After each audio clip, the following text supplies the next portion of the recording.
Welcome to Facts TV News, where everything is true.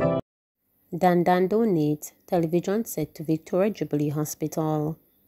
The staff at the Victoria Jubilee Hospital on Tuesday received a 55-inch television as a gift from popular social media influencer Duncan Royal. Royal gifted the television set after receiving an Instagram message from ward attendant Damien Williams about the particular need in the operating theatre unit. Williams said that after learning about Duncan's 12 Days of Christmas campaign, which sees the influencer making daily giveaways on Instagram, he decided to highlight the hospital's need. Most times, people neglect what happens in the operating theatre unit, Williams said. We have been out of a television for over 3 years.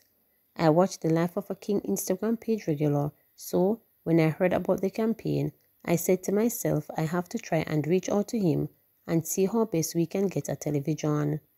Addressing the audience at the handing over ceremony, Royal noted that gifting the hospital was of particular significance to him. I was born here, this is my birthplace, and when Damien reached out to me, I thought I couldn't let this opportunity to do something positive pass, given that I have such an intimate relationship with this institution, he said. This initiative came about because, of course, I love to see people happy.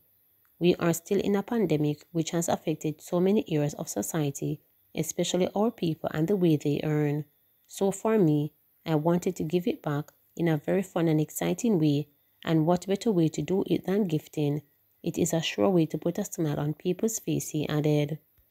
Senior Medical Officer Dr. Garth McDonald, who also addressed the audience at the event, expressed gratitude for the donation, noting that it showed a level of support for staff at the time when they needed it most. CEO of Appliance Plug, Janelle Davis, who assisted in providing the television set, noted that being a part of the activation was very important as the community in which she serves often utilize the hospital, noting that there isn't one in Portmore. When I learned about the initiative, I was happy to support it. As my store is located in Portmore and this hospital in particular provides support to many of my customers, said Davis. Royal also used the occasion to highlight his Newcastle Market Agency management team, who he noted has been instrumental in the success of the campaign.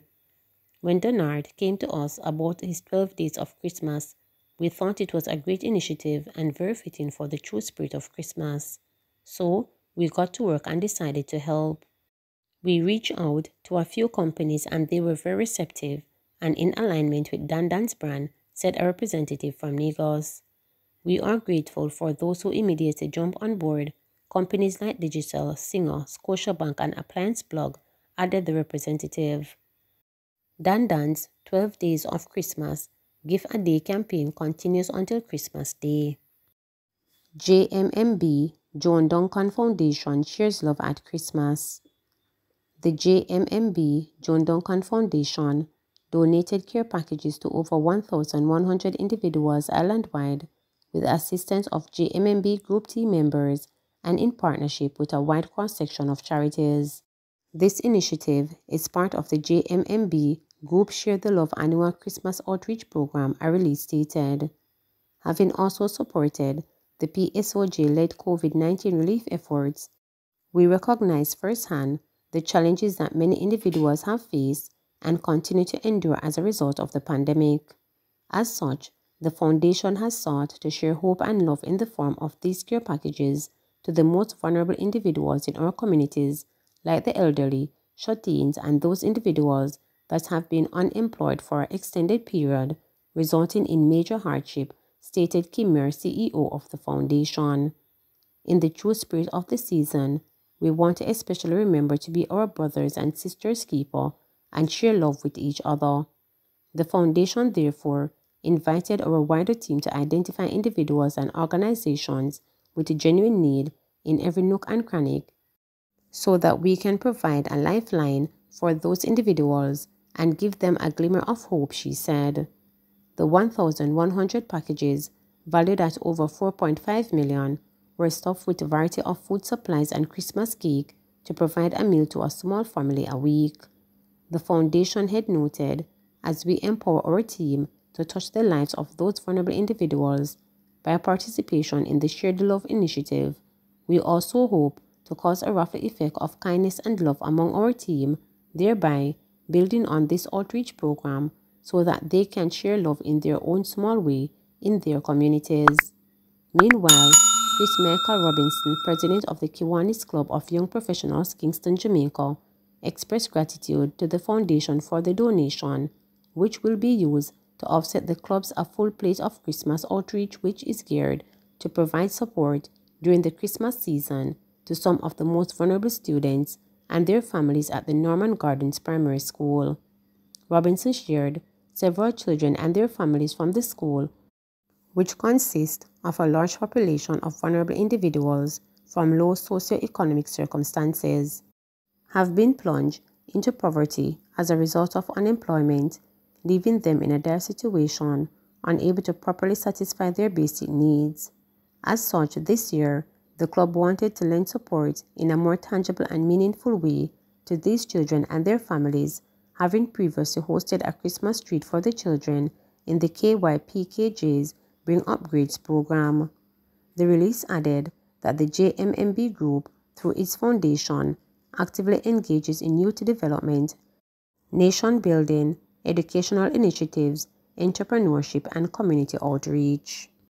St. Jago District Association of the JTA donates items to poor and homeless. Members of the St. Jago District Association of the Jamaica Teachers Association JTA donated groceries and other items to the care center on the grounds of the St. Catherine Infirmary on Tuesday. This initiative came out of how myself and my colleagues could come to light the world with love for the needy, stated Richard Speart, president of the St. Jago District Association. Camille Hudson, homelessness coordinator at the care, graciously accepted the donation and assured the team that the donation would go a far way in assisting the homeless who benefit from the facility. The St. Jago chapter of the JTA retirees also donated toiletries to the infirmary. Maureen Davison and Violent Hyde made the presentation on behalf of the chapter. Tufton plays Santa for a day gifting children in hospital. The Ministry of Health and Wellness, Dr. Christopher Tufton, dressed as Santa Claus to hand toys to children in 4 pediatric wards across the island on Monday, December 28th. The children from the St. Anne's Bay Hospital, Falmouth Hospital, Conroe Regional Hospital, and the Savannah Lamar Hospital expressed their delight in smiles and laughter as the minister made his way to each of them, staying on the respective wards. Dr. Tufton also took the opportunity to interact with staff members and some parents who were present. Having completed the tour, the minister shared, "COVID has affected us all in numerous ways, and as we try to grapple with this continued reality, we have to accept that we may not be able to do some of the things we would like. The pandemic, however, has taught us to appreciate the small things, and what these visits were about was spreading joy." Considering where Jamaica is with the coronavirus and the variants that have been sweeping the world, Tufton went on to say, "With everything that the pandemic has taken and has prevented us from doing, we all, even the children, deserve a moment to embrace at least a semblance of joy. With that, I urge people to remember what this season is truly about and charge them to do what they can to spread Christmas cheer while embracing the simple pleasures that life brings. For me, it was about the smiles from the children in the pediatric wards. For you, it could be a hug, it could be giving a helping hand, or even inviting a neighbor to Christmas dinner. Do what you can and give love this Christmas, because we are all still in this together." 27,350 Jamaicans to receive cash grant under COVID-19 assistance program. Approximately 27,350 Jamaicans will receive a one-off 16,000 payment under the COVID-19 cash assistance program. The 155 million cash transfer initiative, which was officially launched on Tuesday, December 22nd, is aimed at aiding poor and needy people who are not benefiting from government social assistance, a release stated. The United Nations World Food Programme, through the Canadian government, provided a grant to the Ministry of Labour and Social Security to undertake the initiative. The ministry will oversee the equitable distribution of the funds.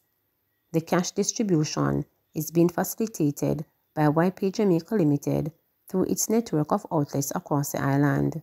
Speaking at the launch at the ministry in Kingston, Portfolio Minister Carl Somudo said that the use of YP will increase efficiency in the distribution of the funds and facilitate greater levels of accountability. We saw the need to make most of our activities digital so that people can choose when to go to collect what they need. They will then have the cash to do as they like and the place of choice to shop. It allows for greater flexibility, greater accountability, because the system is one that makes provision for automatic audit, which is very important to us, Samuda noted. We welcome it. It is a precursor to what is enrooted because we want to convert the entire operation of our ministry to a digital platform where we can have instant recall, instant assessment. We will be able to monitor very quickly all that has transpired, so it is a welcome intervention, and we look forward to the success that will result from it, he added. Some vaccination bliss workers still unpaid. Permanent Secretary in the Ministry of Health and Wellness, Dunstan Bryan, says some 50 vaccination bliss workers have still not been paid. Addressing the issue at a press conference, Bryan said that the delay may be due to internal or external factors depending on the affected individuals. Because of some issues, whether it is related to banking information or the reporting from the health regions around their payment or internal issues with us and the Accountant General, there are still some persons who have not been paid. We are investigating each instance of non-payment, Bryan said. The update follows a disclosure from the Ministry of Health in June that of the 4,000 persons who were engaged as bliss workers earlier this year, 3,320 had received full payment up to that time. Meanwhile, the Permanent Secretary also addressed concerns about outstanding December salaries for healthcare personnel in the Southeast Regional Health Authority. Bryan said that the payroll for that region should be uploaded to the ministry's database in short order. However, he did not state how soon the provision of the payroll information should be expected. Junior doctors were reported on Wednesday morning as being up in arms over late payment of December salaries, with the Jamaica Medical Doctors Association stating that payments should have been dispersed on Tuesday. JMDA President Dr. Mindy Fitzhensley said complaint that while the Western Regional Health Authority and the Southern Regional Health Authority got their payment, other doctors had not been paid up to 9 p.m. Tuesday night. 99 new COVID-19 cases on Tuesday, no death recorded. Jamaica's coronavirus infection cases have increased, with 99 new cases recorded over a period of 24 hours up to Tuesday afternoon. This was 61 more cases than the 38 which were recorded on Monday. According to the Ministry of Health and Wellness, no coronavirus-related death was reported on Tuesday. However, the separate death of a COVID-19 patient is under investigation. There were 134 recoveries on the day, bringing that tally to 64,434. The newly confirmed COVID-19 cases brought the total number on record for the island to 92,226. Notably, the island recorded a 6.8% positivity rate based on the samples that were tested on Tuesday. Of the newly confirmed cases, 54 are males and 45 are females, with ages ranging from 4 to 89 years. The case count was made up in St. James 33, Kingston and St. Andrew 24, Westmoreland 18, St. Anne 16, St. Catherine 3, St. Mary 2, Hanover 1, Portland 1, and Trelawney 1. There are 23 moderately ill patients, 12 severely ill patients, and 1 critically ill patient among the 428 active cases now under observation in Jamaica. A total of 96 COVID-19 patients are now hospitalized locally. Road safety needs to be prioritized, PSOJ. Amid rising traffic fatalities, the private sector organization of Jamaica, PSOJ, Public Safety Monitoring Committee, is calling for the government to respond swiftly with full enacting the Road Traffic Act.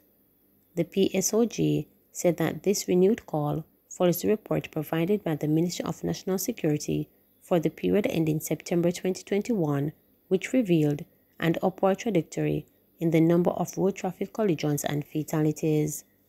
There was an alarming 8% increase in road fatalities, with 356 recorded when compared to the corresponding period in 2020, which recorded 331 fatalities. It was outlined.